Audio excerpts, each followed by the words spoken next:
क्या आपने कभी खुद से पूछा है कि हम आलसी क्यों हो जाते हैं? क्यों कुछ काम शुरू करने में मन नहीं लगता, जबकि हम जानते हैं कि वो हमारे लिए जरूरी है? द फिजियोलॉजी ऑफ लेजीनेस किताब इसी सवाल का वैज्ञानिक और मनोवैज्ञानिक विश्लेषण करती है। इस किताब में बताया गया है कि आलस केवल एक आदत नहीं, बल्कि एक जैविक प्रक्रिया है जो हमारे शरीर और मस्तिष्क से जुड़ी होती है। तो आइए जानते हैं द फिजियोलॉजी ऑफ लेजीनेस। अक्सर लोग सोचते हैं कि आलस सिर्फ एक आदत है या कमजोरी है, लेकिन इस किताब के अनुसार आलस असल में हमारे दिमाग और शरीर की एक प्राकृतिक प्रतिक्रिया है। जब हमारा दिमाग थका होता है या उसे किसी काम में बहुत ज्यादा मेहनत लगती है, तो वह हमें ब्रेक लेने का संकेत देता है और इसी को हम आलस कह देते हैं। इस प्रक्रिया में कई चीजें शामिल होती हैं। एनर्जी की कमी, एनर्जी डिफिशियंसी। जब शरीर में ग्लूकोज या ऊर्जा की मात्रा कम हो जाती है, तब दिमाग खुद को बचाने के लिए लो एनर्जी मोड में चला जाता है। यही कारण है कि जब आप भूखे होते हैं या देर तक काम करते हैं तो बहुत थकान और आलस महसूस होता है। डोपामाइन का असर, इफेक्ट ऑफ डोपामाइन। डोपामाइन एक न्यूरोट्रांसमीटर है जो हमें प्रेरणा, मोटिवेशन देता है। जब इसका स्तर कम होता है तो हमें किसी भी काम को करने का मन नहीं करता, हम बस आराम करना चाहते हैं। दिमाग की protection mode, brains protective mechanism. दिमाग सोचता है कि अगर आप किसी थकाने वाले काम को बार बार करेंगे तो शरीर पर बुरा असर पड़ेगा, इसलिए वह आलस का एक सिग्नल भेजता है ताकि आप रुक जाएं और अपने आप को बचाएं। क्या आलस हमेशा बुरा होता है? इस किताब में बताया गया है कि आलस हमेशा नुकसानदेह नहीं होता। कभी कभी यह हमें ब्रेक लेने और रिचार्ज होने में मदद करता है, लेकिन अगर यह आदत बन जाए तो यह हमारे करियर, रिश्ते और लाइफ गोल्स को नुकसान पहुंचा सकता है। 3. आलस को दूर करने के साइंटिफिक तरीके। इस भाग में लेखक ने बताया है कि अगर आलस की वजह हमारे दिमाग और शरीर में छुपी है तो उसे ठीक करने के तरीके भी विज्ञान आधारित ही होने चाहिए। तो आइए एक एक करके समझते हैं कि इस किताब में क्या उपाय बताए गए हैं। माइक्रो हैबिट्स बनाओ। Micro habits.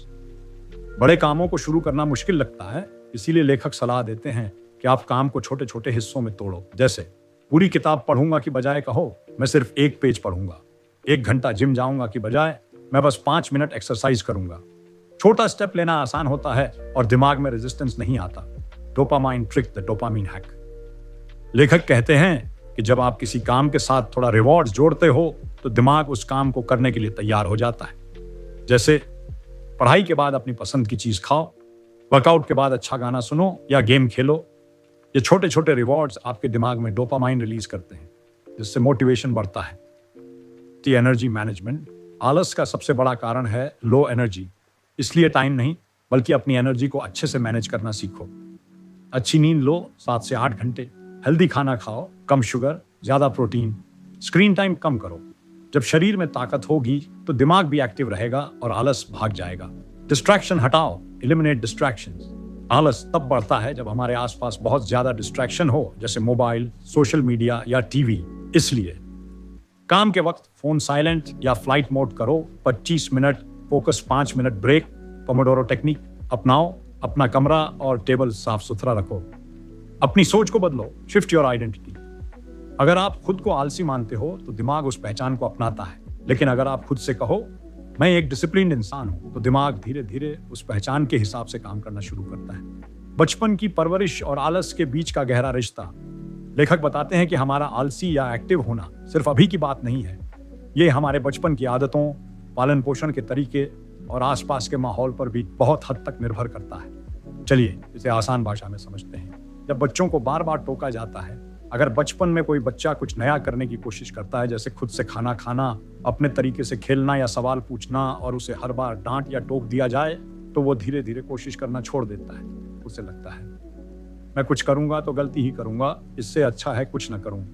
यही सोच बड़े होकर आलसीपन में बदल जाती है। जब हर काम पेरेंट्स खुद कर देते हैं, अगर बच्चे को कोई भी काम करने से पहले ही उसके माता पिता वो काम खुद कर दें, जैसे कपड़े पहनाना, बैग उठाना, होमवर्क में हर चीज में मदद करना, तो बच्चा खुद कोशिश करना नहीं सीखता।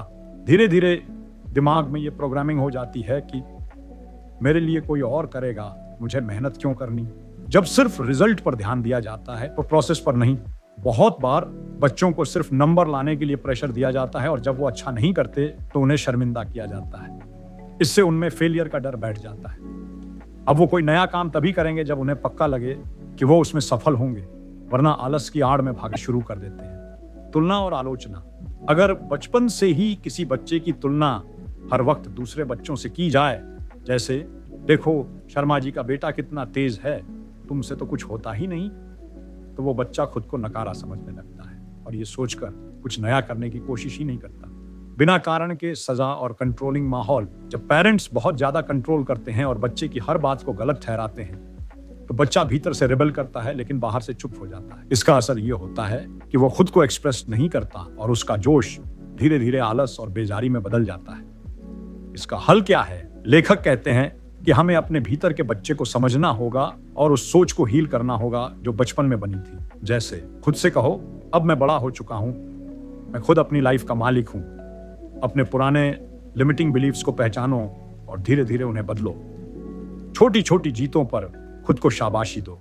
कैसे रीप्रोग्राम करें अपनी सोच और आदतें आलस से एक्शन की ओर? लेखक बताते हैं कि आलस कोई बीमारी नहीं बल्कि एक मेंटल प्रोग्रामिंग है जो हमारे दिमाग में बचपन से सेट हो जाती है। अच्छी बात यह है कि इसे बदला जा सकता है, ठीक वैसे ही जैसे मोबाइल में कोई पुराना ऐप डिलीट करके नया इंस्टॉल करते हैं। तो चलिए जानते हैं कैसे अपनी सोच और आदतों को रीप्रोग्राम करें। माइंडफुलनेस और अवेयरनेस से शुरुआत करें। सबसे पहले यह जानना जरूरी है कि आप कब, क्यों और किस परिस्थिति में आलस महसूस करते हैं। उदाहरण, क्या आप तब आलसी होते हैं जब काम बहुत बड़ा लगता है, या जब आपको डर होता है कि आप फेल हो जाओगे, या जब आपको उस काम में दिलचस्पी ही नहीं होती? जैसे ही आप इस पर ध्यान देने लगते हैं, दिमाग को अलर्ट मिलने लगता है, लेकिन मुझे इससे बाहर निकलना है। छोटे छोटे कामों से शुरू करें। आलस तभी आता है जब काम बहुत बड़ा लगे, लेकिन अगर आप उस काम को छोटे हिस्सों में तोड़ दें तो दिमाग उसे ज्यादा आसान मानता है। उदाहरण, पूरा चैप्टर पढ़ना है इससे बेहतर है पहले 5 पेज पढ़ता हूं बस। जब आप शुरुआत करते हैं तो दिमाग को लगता है ये तो आसान था और आप बिना सोचे आगे बढ़ते जाते हैं। अपने आप से पॉजिटिव तरीके से बात करना सीखें। हम अक्सर खुद से ये कहते हैं, मुझसे नहीं होगा, मैं बहुत लीजी हूं, मेरे पास एनर्जी नहीं है। लेकिन अब से आपको खुद से कहना है, मैं धीरे धीरे बेहतर हो रहा हूं। एक छोटा स्टेप भी प्रोग्रेस है। मैं एक्शन लेने वाला इंसान हूं। ये खुद से की गई बातें ही धीरे धीरे आपकी सोच बदलती हैं। डोपामाइन एक केमिकल है जो तब रिलीज होता है जब हम कुछ अच्छा या एक्साइटिंग करते हैं। सोशल मीडिया, गेम्स या नेटफ्लिक्स हमें जल्दी डोपामिन देता है, इसलिए हम उधर भागते हैं। अब हमें इस डोपामिन को सही कामों में लगाना है। जब भी आप एक छोटा काम पूरा करें, खुद को कोई छोटा रिवॉर्ड दें। 5 पेज पढ़ लिया, अब 5 मिनट म्यूजिक सुनूंगा। असली खुशी मेहनत से भी मिलती है। एक्शन लेने के बाद फीलिंग आती है, पहले नहीं। बहुत से लोग सोचते हैं कि जब मूड बनेगा तब काम करेंगे, लेकिन लेखक कहते हैं मूड एक्शन के बाद बनता है, पहले नहीं। मतलब पहले उठो, पहला छोटा स्टेप लो, फिर देखो कैसे एनर्जी और मूड दोनों आने लगते हैं। और कंक्लूजन, आलस कोई कमजोरी नहीं, बस पुरानी सोच और आदतों का नतीजा है। जब आप धीरे धीरे अपनी सोच को पहचान कर बदलने लगते हो तो आप एक ऐसे इंसान बनते हो जो काम को टालता नहीं, जोश में रहता है और अपनी जिंदगी का मालिक बन जाता है।